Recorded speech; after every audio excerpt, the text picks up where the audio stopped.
Deposito.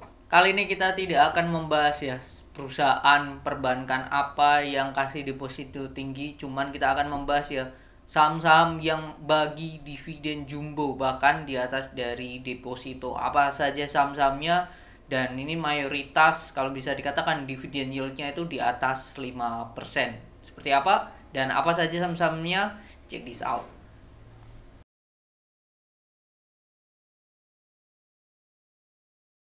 Ini saya dapat dari financial.business.com, di mana bunga deposito BCA Mandiri BNI BRI 2024 ditulis tanggal 29 April 2024 jam 6 pagi. Ini berdasarkan suku bunga Bank Indonesia, suku bunga BI lah ya, BI sudah naikkan suku bunga acuan jadi 6,25. Nah, efeknya itu tentang depositonya pasti. Ini depositonya, deposito BCA itu untuk 1 bulan range-nya ini 2 sampai 2,9, kalau 3 bulan itu 3,15 dan seterusnya. Kalau Mandiri depositonya ini suku bunganya 2,5%. Lalu BNI itu tertinggi ada di 3%. BNI, nah ini BNI tertinggi di 4%. Nah ini ya, ini besaran bunga yang diberikan oleh 4 perbankan yang bisa dikatakan ternama lah ya di Indonesia gitu. Nah, lantas saham-saham apa yang dividen yieldnya itu jauh di atas ini? Tuh saya sudah bikin list. Yang pertama ada UNTR. Nah, ini kita lihat kalender. UNTR ini dividennya 1.569 per lembar. Berdasarkan harga 24.825. Kalau kita hitung 1569 dibagi 24.825, hasilnya dividen yieldnya 6,3. Gede banget, jauh ya. Tadi tertinggi 4% UNTR. Dan kalau kita cek secara chart UNTR, nah kita combine dengan teknikalnya, ini sedang oke lah ya. Setelah kuat di garis warna putih, oke aja. Oke, UNTR yang pertama. Lalu yang kedua, oke, UNTR kita tulis yaitu 6,32. 6,32%. Yang kedua ada AMAK. Nah, AMAK ini juga ada di sini, 30 per lembar. Oh ya, UNTR ini come date-nya itu di tanggal 3 Mei. Jadi besok perdagangan mulai, jadi hari Jumat 3 Mei itu come date-nya. Oke, itu untuk UNTR. Yang kedua ada AMAK, 30 per lembar. 30 dibagi dengan harganya 340. Nah, dividen yield-nya 8,8, gede banget. 8,8%. 82 tepatnya lah. 8,82%. Ini AMAK gede banget. AMAK kalau kita cek secara chart asuransi, nah ini sudah breakout dari resistennya di sini 322, dan ini dekat lagi dengan resistennya kepentok. Ya udah tembus tipis lah 338. Tinggal besok bisa apa enggak. Kalau AMAK ini come date-nya itu di tanggal 6. 6 itu hari Senin. Come date-nya. Lalu selanjutnya MLPT. MLPT ini 107. Sama dengan AMAK, tanggal 6 come date-nya 107 bagi dengan lembarnya itu 1530.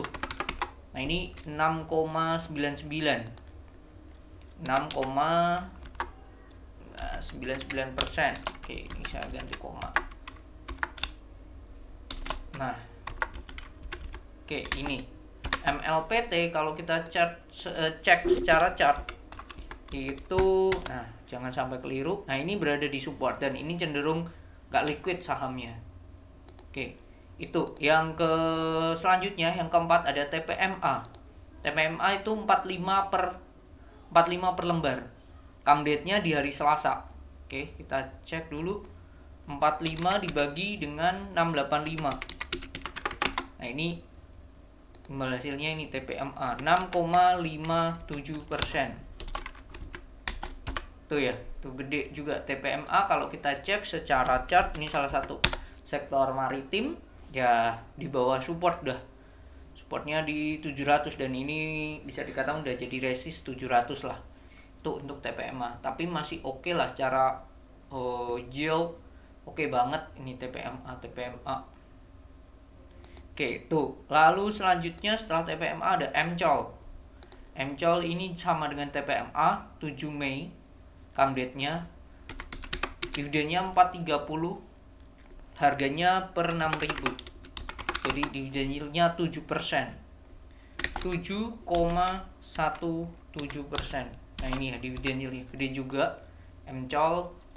Ini sektor batu bara. Ini berada di resisten, dan dengan adanya sentimen dividen ini, which is good kalau saya katakan lah ya, di 6.000 ini oke lah. Nah, 15.75 lah. Nah, itu di 6.000 oke aja. Ini breakout oke banget untuk MCOL nya. Oke, dan selanjutnya setelah MCOL itu ada auto. Nah, auto di sini belum rilis. Kalau saya cek di sini dia telah membagikan dividen sepakati 172 per lembar.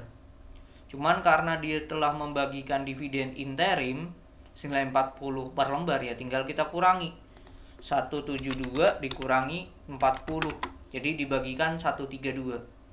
Nah, sedangkan auto sendiri harganya, bentar, auto harganya 132 dibagi dengan harganya 2080. Nah, dividen yield-nya 6,3. 6,35%. Oke. Selanjutnya setelah auto ini belum ada lagi di sini, yaitu adalah ASI. Induk dari auto. ASI sepakat dengan jumlah dividen 519 per lembar. Nah, harga ASI sendiri kondisinya di 5.150. Dia sebelumnya belum bagi dividen setelah bagi dividen interim yaitu senilai 98. Kalau kita telah lagi di sini 519. Oke, menyetujui. Oke.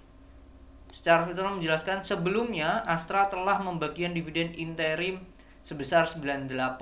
Jadi sisanya adalah tinggal dikurangi 519 kurangi berapa tadi? Kurangi 98 per lembar, yaitu 421 per lembar, dibagi dengan harga sekarang di 5.150. Hasilnya adalah 8,17. Nah, ini dividen-dividen yang bisa saya katakan lebih worth it, lebih oke dibandingkan deposito, yaitu ada 1, 2, 3, 4, 5, 6, 7. 7 saham ini jauh banget dividennya di atas dari deposito. Aslinya ada lagi kalau kita mau cek, yaitu Bank Jabar. Cuman kalau kita cek di sini Bank Jabar itu dividennya udah kelewat ya, ternyata come date-nya. Terus ada lagi Bank Jatim, kita cek. Perbankan ini juga sering bagi dividen jumbo. Ini belum RUPS. RUPS-nya itu nanti ini telah RUPS ya, 7 Februari.